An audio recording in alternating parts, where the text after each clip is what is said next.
Mu 2020 Hanford Health Staff yatangaje ko umuntu agizwe na 80% by'amazi. Tugizwe n'amazi kurusha ibindi bintu byose bitugize. Ibi byatangajwe na Dr. Marijani Mogo Hadamu. Kunywa amazi nibura ibikombe 6 ibi bituma umubiri wacu ukora neza, ntugire ibibazo na bimwe. Kurya imboga n'imbuto zifitemo amazi menshi, cocombre, watermelon, indimu, ibi nabyo byongera amazi umubiri wacu. Iyo umubiri wacu utabonye amazi ahagije, ushobora kugira ibibazo byo kurwara umutwe, ushobora kugira ibibazo bya constipation, ushobora kandi kugira ibibazo by'umunaniro udashira, umubiri ugakamuka ndetse n'uruhu rwawe rugakamuka, amashangwa akakubana make kubera ko amashangwa agizwe n'amazi ku kigero cyo hejuru. Kutanywa amazi kandi byongera ibiro, ngo kubera ko rimwe na rimwe twitiranya inzara n'inyota, aho kugira ngo duhe umubiri wacu amazi tukarya ibiryo, bikaba byakongera umubyibuho ukabije. Abantu bafite ikibazo cy'umutima ntabwo bagomba kurenza litiro 2 z'amazi kubera ko byakongera amatembabuzi mu mubiri wabo. Ngo haye ikaze cyane kuri The Voice Live ne Devote Uwase mugiye kubana muri kiganiro tugiye kuganira ku mazi. Biragoye kuba ntawe wahurira n'amazi.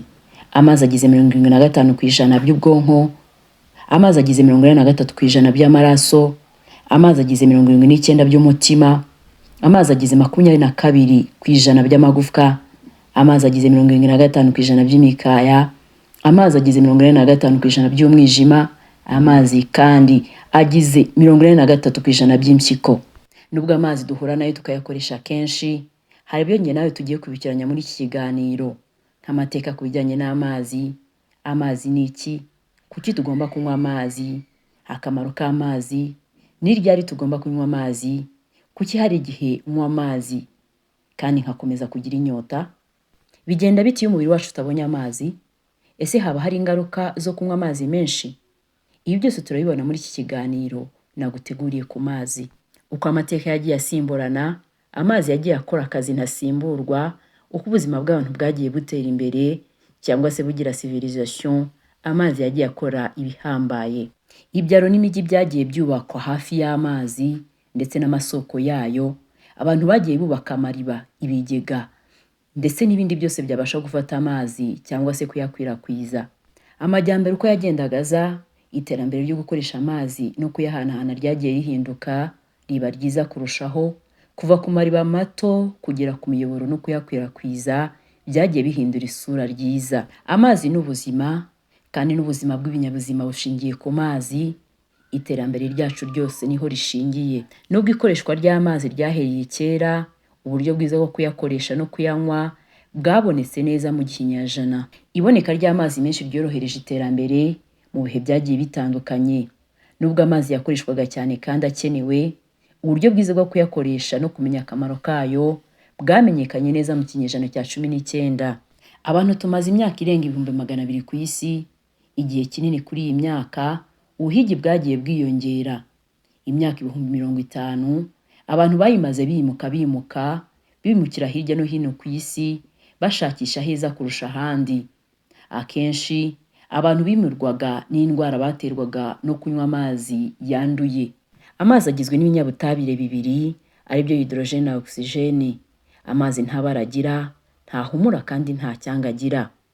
Amazi ashobora kuba umwuka, amazi ashobora kuba ibisukika, amazi ashobora kandi kuba urutare. Amazi ntago aba ku mugabane wacu gusa, ahubwo no ku yindi migabane tuhasanga amazi. Amazi make nta baragira, ariko amazi menshi agira ibara. Iri bara ry'ubururu amazi agira arikura ku rumuri aba yakiriye. Ni ingenzi kunywa amazi menshi kubera ko amazi agize 60% by'ibiro by'umuntu. Amazi niyo atuma umubiri wacu ukora neza. Ushaka wavuga ko amazi ari ubuzima. Ibigize umubiri wacu byose bikeneye amazi ngo bibeho. Bivuga ko umuntu atabonye amazi yabaho iminsi 2 gusa. Bivuze iminsi 2 nta kindi kintu akuraho amazi. Ushobora kuba utanyweye amazi yego, ariko ukaba wariye ibiryo bifite amazi cyangwa se ukaba wanyweye ibintu bifite amazi. Amazi ari mu mubiri wacu atuma umubiri wacu ukomeza kugira ubushyuhe bumwe kandi bwiza. Iyo hashyushye, umubiri wacu utakaza amazi nk'ibyuya. Iyo umubiri wacu nta mazi ufite wo gusohora ibyuya, ushobora kugira ikibazo bita heat stroke. Aho umubiri wacu ufite ubushyuhe bukabije, uruhu rushyushye bikabije kandi rwumye. Ibi byatuma ugira ikibazo cy'umutima, ibibazo by'umuvuduko muke, guhumeka cyane, guta ubwenge cyangwa se umubiri wawe ukagagara. Rinda ko umubiri wawe wakamuka, unywa amazi menshi ahagije. Amazi ari mu mubiri arinda amagufwa, amazi kandi arinda spinal cord. Amazi abobeza mu kanwa, akarinda umwuma. Amazi atwara intungamubiri umubiri ukeneye kandi agasohora imyanda umubiri udakeneye. Kuba amazi agize amaraso ku kigero cyo hejuru, atwara iby'ingenzi byose umubiri ukeneye nk'umwuka, intungamubiri, agakwirakwiza ibi byose mu mubiri. Amazi asohora imyanda biciye mu kwituma, kubira ibyuya, kwihagarika ndetse no gusura.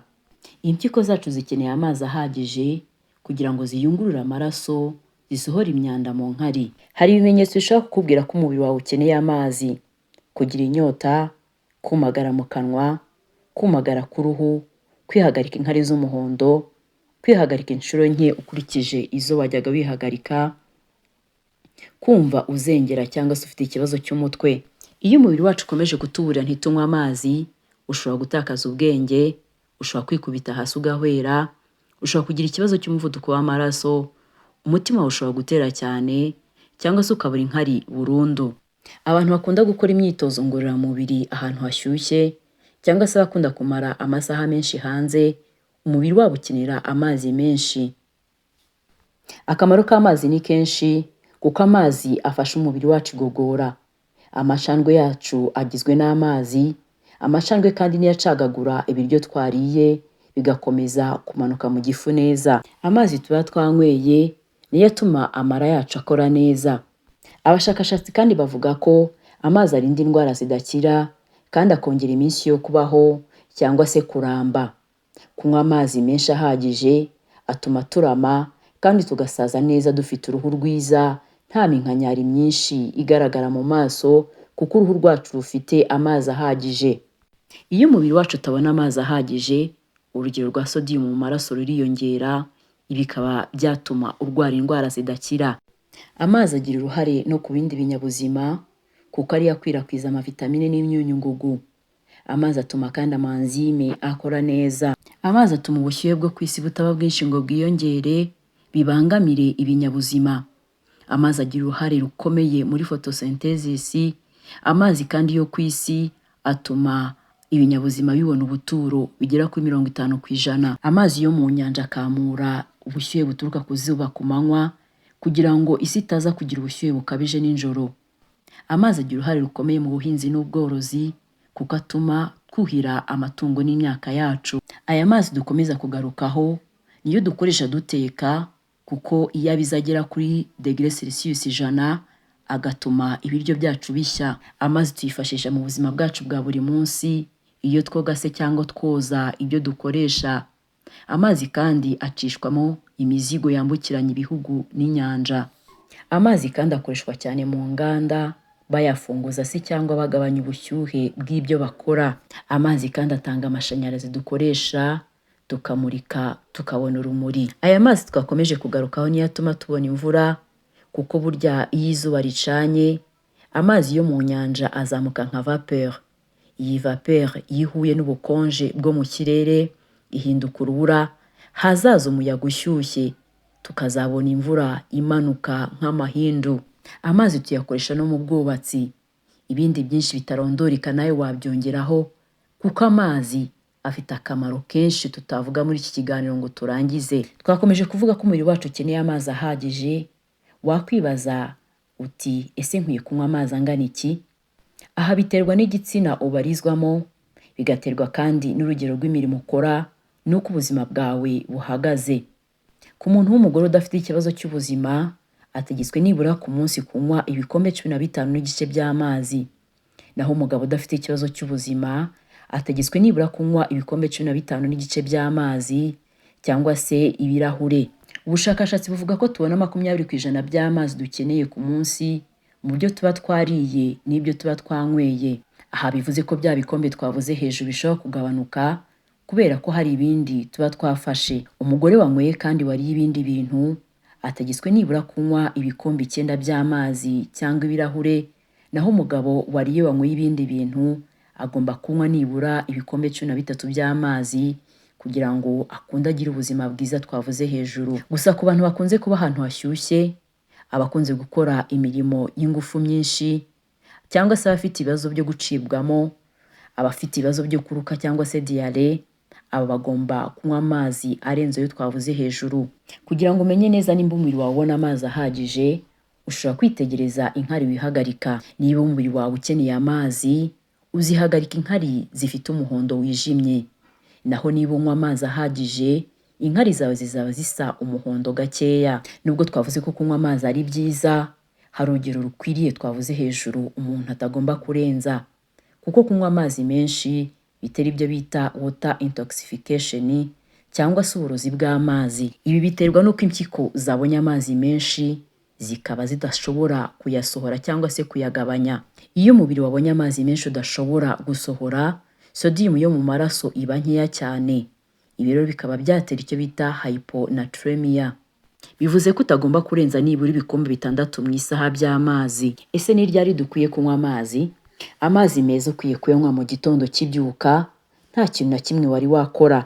Ibi bituma umubiri wawe utangirana amazi ahagije ku munsi, bigatuma wirirwa neza. Dushobora kandi kunywa amazi mbere yo kurya. Niba ushaka kugira ibiro byiza cyangwa ushaka kugabanya, gerageza unywa amazi mbere yo kurya. Irindi ryakozwe ku bantu 50 ryagaragaje ko kunywa mililitiro 500 mbere yo kurya ibya saa sita bigabanya inzara wari ufite, bigatuma urya bike. Ushobora kandi kunywa amazi mbere na nyuma y'imyitozo ngororamubiri. Iyo uri muri iyi myitozo, umubiri utakaza amazi menshi ndetse n'ama electrolyte biciye mu byuya. Kubera ko umubiri wakoze cyane, ubushyuhe bukiyongera, umubiri usohora ibyuya byinshi kugira ngo ubushyuhe bw'umubiri budahungabana. Igihe cyose wanywa amazi, ariko kandi ukirinda kuba wanywa amazi adahagije. Kunywa amazi ni uguhozaho, ariko kandi ukirinda kunywa amazi menshi nk'uko twabibonye hejuru, kuko byatuma umubiri wawe ugira ibibazo. Ibyiza rero ni ukunywa amazi ahagije umubiri ukeneye, kandi ntuyanywere rimwe, ahubwo ukagenda ucishamo amasaha. Mu 2020 Hanford Health Staff yatangaje ko umuntu agizwe na 80% by'amazi. Tugizwe n'amazi kurusha ibindi bintu byose bitugize. Ibi ni ibyavuzwe na Dr. Marijani Mogo Hadamu. Gerageza nibura ku munsi unywa ibikombe hagati ya 6 n'8 kugira ngo umubiri wawe ubone amazi awuhagije. Niba ujya wibagirwa kunywa amazi cyangwa se utayakunda, gerageza wiyegereze icupa, ujye ugenda usomaho, umubiri wawe uzageraho ubona amazi ahagije. Gerageza kandi kurya imboga n'imbuto zifite amazi, concombre, watermelon, indimu. Ibi nabyo bituma umubiri wacu ubona amazi. Kutanywa amazi ushobora kugutera umutwe udakira, kutanywa amazi ushobora kugutera constipation, kutanywa amazi bituma uruhu rwawe rwumagara ndetse no mu kanwa hakumagara, kutanywa amazi byongera ibiro n'umunaniro. Iyi nzobere mu by'ubuzima ivuga ko kenshi twitiranya inyota n'inzara, aho kugira ngo tunywe amazi tukirira ibiryo, bigatuma ibiro byacu byiyongera, kandi nyamara unyweye amazi iyi nzara wumvaga yagenda. Kutanywa amazi kandi bituma umubiri wacu wumagara, mu kanwa hakumagara, wajya kuvuga ukumva ntibikunda, kubera ko amacandwe yacu agizwe n'amazi. Iyi nzobere igira inama abafite ikibazo cy'umutima kutanywa amazi arenze litiro 2 ku munsi, kubera ko iyo banyweye amazi arenze izi litiro mu byo bariye n'ibyo banyweye, umubiri wabo ugira amatembabuzi menshi. Ibi bikaba byatuma umutima ukora cyane, kandi n'ubundi basanzwe bafite ikibazo cy'umutima. Hari igihe ushobora kunywa amazi inyota ntigende, ukumva mu kanwa kwawe harumagaye, ukumva wakomeza kwinywera amazi. Ni iki gitera kunywa amazi ukumva inyota ntishira? Iyo umubiri wacu wakamutse cyane, amazi yose wanywa wumva atakugera ku nyota. Ibi rero biba byatewe n'uko wakoze cyane, amazi wawuhaye akaba makeya, hanyuma ukumva wumagaye mu kanwa. Abantu bakunda kugira ikibazo cya diyabete bakunda kugira ikibazo cy'inyota. Iyo isukari iri hejuru, umubiri ugerageza kuyisohora mu nkari. Ibi rero bituma umuntu ufite ikibazo cya diyabete ahora yumva yanywa amazi cyangwa se afite inyota. Kuba ku miti nabyo bishobora kugutera inyota. Hari imiti umuntu abanywa ikaba yatuma agira inyota, nk'imiti ivura diyare, imiti ivura sima, imiti ivura ama infection n'iyindi miti. Hari inyota rero ziri psychologique. Izi nyota rero ntabwo unywa amazi ngo zishire, ahubwo bisaba kujya kwa muganga ukivuza. Iyo ufite ikibazo cy'impyiko zidakora neza rero, ushobora nanone guhorana inyota, wanywa amazi ukumva nanone uracyafite inyota. Abantu banywa itabi nabo bakunda kugira ikibazo cy'inyota, kuko iyo unywa itabi umubiri wawe ntabwo ubasha gukora amacandwe ahagije, ibi bituma rero mu kanwa wumagara ukumva wakomeza kunywa amazi. Kuba umubiri wawe nanone ufite ikibazo cy'amaraso make bishobora kugutera inyota idashira. Tugomba kunywa amazi ahagije kandi buri munsi kugira ngo umubiri wacu ukomeze gukora neza nta mbogamizi. Umubiri wacu ukeneye amazi buri munsi kandi kenshi kugira ngo ukore neza. Tunywe amazi kandi neza, tuyabungabunge kuko ari ubuzima. Ndagushimiye wabanye nanjye muri kiganiro twaganiye ku mazi. Naho ubutaha na Devote Uwase, channel ni The Voice Live. Imana ibarinde kandi mwiyiteho.